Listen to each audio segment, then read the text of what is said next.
रोजगार मित्र आज दांडी यात्रा लेके अजमेर से जयपुर पहुंचे। यहाँ 22 गोदाम स्थित उन्होंने धरना प्रदर्शन में तब्दील कर दिया गया। बेरोजगारों का कहना है कि संविदा एक्ट लागू किया जाए, जो एक्ट के अनुसार जो हमें रोजगार दिया जाए। हमारा रोजगार किसी और को दिया जा रहा है, वो हमें हमारा हक मांगते हैं, न ही किसी से भीख मांगते हैं। इस तरह के नारे के साथ सरकार को कोसते हुए उन्होंने कहा कि सरकार या तो हमारे इस संविदा एक्ट में जो रोजगार है उसको हमें दिया जाए, वरना हम सरकार के तख्ता बदलने में भी कमी नहीं छोड़ेंगे। देखना यह है सरकार इनकी मांगों को पूरा कर पाती है या नहीं। और अब कुछ बेरोजगार लोगों से बात करते हैं, उनसे पूछते हैं कि इनकी क्या समस्या है, क्यों दांडी यात्रा निकालने की आवश्यकता पड़ी। राजस्थान प्रदेश के 33 जिलों के 6500 बेरोजगार वंचित विद्यार्थी मित्र अपनी रोजी रोटी को लेकर गुरुवार को 22 गोदाम पर एकत्रित होकर धरना प्रदर्शन करे।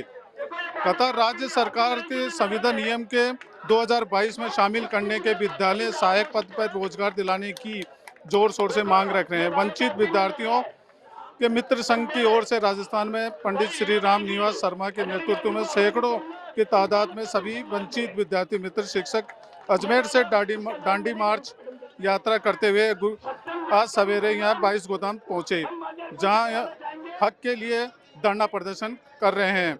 दांडी यात्रा 13 मार्च को अजमेर से शुरू हुई थी। इसके दौरान वंचित विद्यार्थी मित्रों की तबीयत भी खराब हो गई थी। वंचित विद्यार्थी मित्र संघ की ओर से दांडी मार्च यात्रा प्रदेश में सैकड़ों विद्यार्थी मित्र भाग ले रहे हैं। मित्र संघ में धरने में शामिल होने के आह्वान किया।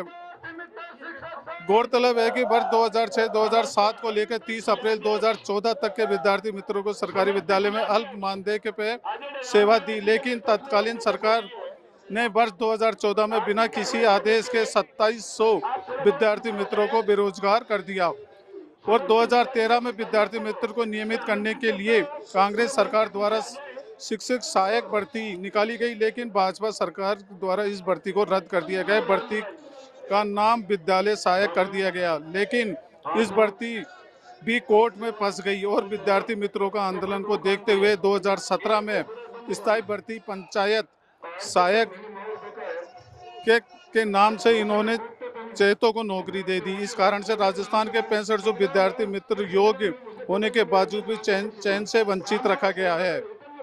आज आपने दांडी यात्रा निकाली है, काहे के लिए निकाली है? सर, मैं सबसे पहले तो आपके चैनल को धन्यवाद देना चाहता हूं, जो हमारी आवाज़ को पहुंचाने के लिए आप यहां पहुंचे हो, क्योंकि आज वर्तमान में सरकार के तीन अंग हैं, चौथा अंग मीडिया का है, इसलिए मैं आपको पुनः धन्यवाद देता हूं। और रही दांडी मार्च यात्रा की, क्योंकि हमने लगभग 14 साल से वनवास झेला है, लेकिन उसका समापन करने के लिए, खुशियाँ लाने के लिए हमने गहलोत सरकार को चेता है कि दांडी मार्च यात्रा करें। अब गांधीवादी विचारधारा चल रहे हैं, तो मैं कहना चाहता हूं, गहलोत सरकार को संदेश देना चाहता हूं कि वर्तमान में इन 6500 वंचित विद्यार्थी मित्रों को संविदा सेवा नियम में कार्यरत मानते हुए विद्यालय सहायक पद पर नियुक्ति दी जाए। यदि आप महानायक हो, जननायक हो, संवेदनशील हो, अरे आप कहते हो कि मांगते मांगते नहीं थकोगे, हम तो केवल 6500 वंचित विद्यार्थी मित्रों के पेट का, परिवार का रोजगार मांगते हैं, ये दे दो, नहीं तो हम अगला कदम दिल्ली होगा। जो कांग्रेस का महाकमान है उनके पास में जाकर के अपनी फरियाद देंगे, क्योंकि गहलोत सरकार 2018 में हमारा वादा किया था कि आपको रोजगार से जोड़ा जाएगा, लेकिन आज तक 4.5 साल पूरे कर लिए, हमारे को रोजगार की मुख्य धारा में नहीं जोड़ा गया। तो मैं पुनः ये कहता हूँ, हमारे को वर्तमान में कार्यरत मानते हुए 6500 बेरोजगार वंचित विद्यार्थी मित्रों को अनुभव का लाभ देते हुए विद्यालय सहायक पद पर नियुक्ति दी जाए। जय हिंद, जय संघर्ष। अगला कदम हमारा दिल्ली रहेगा और हो सके यहाँ अगला कदम हम कुछ ऐसा अनर्थ करने जा रहे हैं, क्योंकि कानून को हाथ में लेना पड़ेगा हमारे को। क्लियर मैं शब्दों में कहता हूँ, कानून को हाथ में लेंगे, क्योंकि कहा गया है एक माँ भी अपने बच्चे को स्तनपान जब तक नहीं कराती है जब तक बच्चा रोता नहीं है।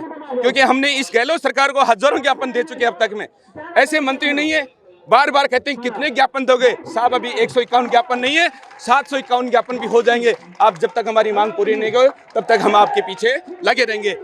जय हिंद, जय श्री। बार बार में आश्वासन दिया गया, लेकिन आश्वासन देना आसान है लेकिन पालन करना आसान नहीं है, वादा निभाते नहीं। 2018 में भी इन्होंने वादा किया था कि आपको हमारी सरकार आते ही ये गोविंद सिंह डोटासरा पिछली बार विपक्ष में बैठे थे, चिल्लाते थे मेरे विधानसभा क्षेत्र लक्ष्मणगढ़ में 150 विद्यार्थी मित्र वंचित है, उनको रोजगार से नहीं जोड़ा गया। आज वो डोटासरा कहाँ है, उसके नहीं है। 6,500 परिवार आपके पास में बैठे हैं और आपके विधानसभा क्षेत्र कहाँ चला गया? हर घोषणा पूरी करते हैं, क्या ये छोटी सी मांग पूरी नहीं होती है? 1.25 लाख संविदा कर्मियों को नियमित कर रहे हो, क्या इनके अलग से कोई मांग है क्या? सबको शिथिलता दे रहे हो तो इनको भी छोटी सी शिथिलता देते हो।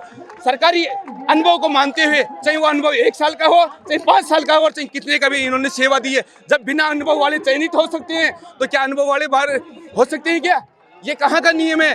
तो मैं यही कहता हूँ इन 6,500 बेरोजगार वंचित विद्यार्थी मित्रों को वर्तमान में कार्यरत मानते हुए संविदा सेवा नियम में जो आपने नियम बनाए उसमें शामिल करते हुए विद्यालय सहायक पद पर नियुक्ति दी जाए। और ये नहीं दे सकते हो तो मैं अंतिम संघ की तरफ से ये कहता हूँ इच्छा मृत्यु का वरदान तो आप दे ही सकते हो। हम सामूहिक आमरण अनशन करके यहीं रह जाएंगे जब तक मांग पूरी नहीं होंगे। मांग हमारी यही है। मेरा नाम विजेंद्र सिंह तंवर, वर्तमान में प्रदेश अध्यक्ष वंचित विद्यार्थी मित्र शिक्षक संघ।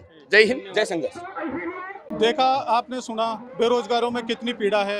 इनकी एक मांग है कि हमें नियमित करके रोजगार दिया जाए। अगर सरकार रोजगार नहीं दे सकती तो हमें इच्छा मृत्यु की परमिशन दी जाए। और जिसको देखते हुए उन्होंने जब बेरोजगारों के यह हाल है कि हमें आज 4 साल हो गए लड़ते हुए, अभी तक सरकार कोई ध्यान नहीं दे रही है। अब हमने मानस बना लिया, हम दिल्ली कूच करेंगे। दिल्ली कूच करने से सोनिया गांधी और राहुल गांधी से मिलकर हम हमारी समस्याओं को उनके सामने रखेंगे। देखना ये होगा कि इनकी समस्याओं पे दिल्ली में कितनी पूरी होती है या नहीं होती है, या सरकार की कितनी मांगे इनकी मान पाती है नहीं मान पाती, ये तो देखने वाली बात होगी।